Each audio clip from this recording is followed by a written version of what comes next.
Western border पर जो Indo पाक बॉर्डर है, इसमें ड्रग्स की जो स्मगलिंग है,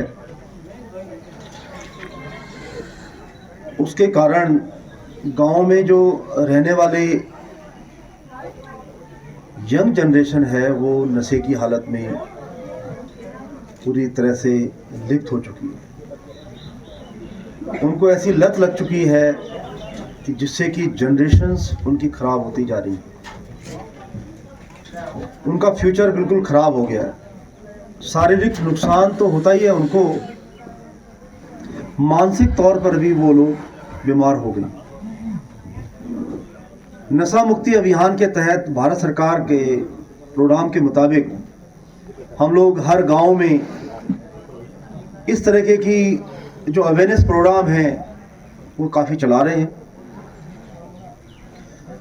साथ ही साथ नशा मुक्ति अभियान के तहत हम लोग जो गांव में यंग जनरेशन है उनको मोटिवेट करते हैं, इनके दुष्परिणामों के बारे में उनको बताते हैं कि इससे उनको कितना नुकसान हो रहा है। उनका तो नुकसान है ही, उनके परिवार का भी नुकसान है ही, साथ ही जो समाज में जो डेवलपमेंट होनी चाहिए, जो प्रोग्रेस होनी चाहिए, वो नहीं हो पा रही है क्योंकि उनका कंट्रीब्यूशन निल है। नशा मुक्ति बोलने से नहीं होगा, इसके लिए आदमी की विलिंगनेस चाहिए। साथ ही साथ जो उसको छुड़वाने के लिए जो फैसिलिटेशन चाहिए वो हम लोग प्रोवाइड कर रहे हैं। हम लोग उसको गेम्स, स्पोर्ट्स की तरफ उसको मोटिवेट करते हैं कि स्पोर्ट्स खेलें, उसको अच्छे खान पान का हम लोग अवेयर करवाते हैं। जिस भी तरीके से उसको समझ आती है उसको समझाने की कोशिश करते हैं। दवाइयाँ तो चलो वो लेता रहता है दवाई उसको छुड़वाने के लिए, लेकिन जो उसको मेंटल रोबस्टनेस चाहिए वो नहीं मिल पा रही है। इसी के तहत हम लोगों ने एक ये चैलेंज के रूप में लिया है बॉर्डर एरिया में कि अपने देशवासियों को जो बॉर्डर में रह रहे हैं उनके बच्चों का जो लाइफ है उसको बचा जा सके, उसके लिए हम लोग उनको बहुत अवेयर करवा रहे हैं। उनको इसके दुष्परिणामों के बारे में बार बार बताते रहते हैं जिससे कि उनको नशे की हालत से बचाया जा सके। हमारे जो ऑफिसर साहिबान हैं बॉर्डर पर, जो एसओ साहिबान हैं, प्लस जो भी हमारे ऑफिसर्स बटालियन हेडक्वार्टर से यहाँ पर विजिट करते हैं, वो उनको टाइम टू टाइम इसके दुष्परिणामों के बारे में बताते हैं।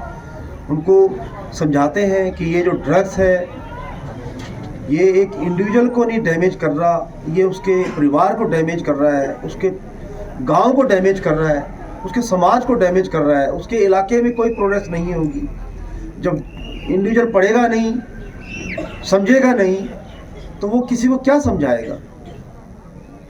अगर वो पढ़ा लिखा होगा, समझदार होगा, उसको जानकारी होगी हर चीज़ की, तो वो अपने दोस्त यारों में इसके बारे में अवेयर करवाएगा उसको कि भाई ये मुझे समझ में आया है, पहले मुझे समझ में नहीं आता था। और जहां उसने नशा मुक्ति अभियान जो हमने छेड़ रखा है बीएसएफ ने, 71 बटालियन बीएसएफ जो जिसका कि बटालियन क्वार्टर भीखीविंड में है और जिसका कि ये एओआर है, उसमें हमने ये चैलेंज के रूप में छेड़ रखा है। तो जहां वो अपने दोस्त को ये ब्रीफ करेगा वहां वो प्रोपगेट करेगा, आगे इस चीज की अच्छाइयों को बताएगा। और जहां उसका रुझान एक डेवलपमेंट की तरफ बढ़ेगा, ऑटोमेटिकली ये जो ट्रांस बॉर्डर क्राइम है, हीरोइन स्मगलिंग जो हो रही है, ये भी काफ़ी हद तक कम हो जाएगी। क्योंकि जब कंज्यूम करने वाले नहीं मिलेंगे, जो इसको यूज़ करने वाले नहीं मिलेंगे, तो एक तरह से ये वेस्ट है। ये जब मैं इसको यूज़ ही नहीं करूँगा तो स्मगलर करेंगे क्या यहाँ भगा के इसको? स्मगलर भी यहाँ से भाग जाएंगे, वो भी मेन स्ट्रीम में जुड़ जाएंगे। वो लोग भी सोचेंगे कि हाँ ये तो क्या है, जब कोई लेने वाला ही नहीं है, जब कोई कंज्यूम ही नहीं करेगा तो उनका कोई फायदा ही नहीं है, वो फिर जेल में जाएंगे, जगह जगह पकड़ेंगे पुलिस उनको। तो ये एक नशा मुक्ति अभियान हम सब लोगों का एक दायित्व है अपने सोसाइटी के लिए। अभी मैं एक यहाँ पर जो सोशल वर्कर हैं उनसे मैं बात कर रहा था इसके बारे में, उन्होंने भी बताया कि वो भी काफ़ी हद तक इस चीज़ के पीछे लगे हुए हैं। ये बहुत अच्छी बात है, समाज के लिए एक अच्छा कार्य है ये। अगर वो इस नशा मुक्ति अभियान में अच्छी भावना है ये समाज के लिए, और ये बदलाव जो हमें देखने को मिल रहा है ये सीमा सुरक्षा बल के प्रयासों का ही नतीजा है। मैं ये समझता हूँ कि वो अपनी ड्यूटी बड़ी मुस्तैदी से कर रही है, जिसके कारण गांव वाले, गांव में जो ग्रामीण लोग रह रहे हैं उनके दिलों में सुरक्षा की भावना के साथ साथ पैदा करने के साथ साथ इस नशा मुक्ति अभियान में भी हम लोग सफल होते नज़र आ रहे हैं। और मैं ये चाहता हूँ अपने जितने भी ऑफिसर साहिबान हैं, जो एसओ साहिबान हैं, जो बॉर्डर एरिया में रही से इस नशा मुक्ति अभियान में लगे रहे, और वो दिन दूर नहीं जब पंजाब के किसी भी बॉर्डर एरिया में ये हीरोइन की तस्करी बिल्कुल बंद हो जाए। क्यों?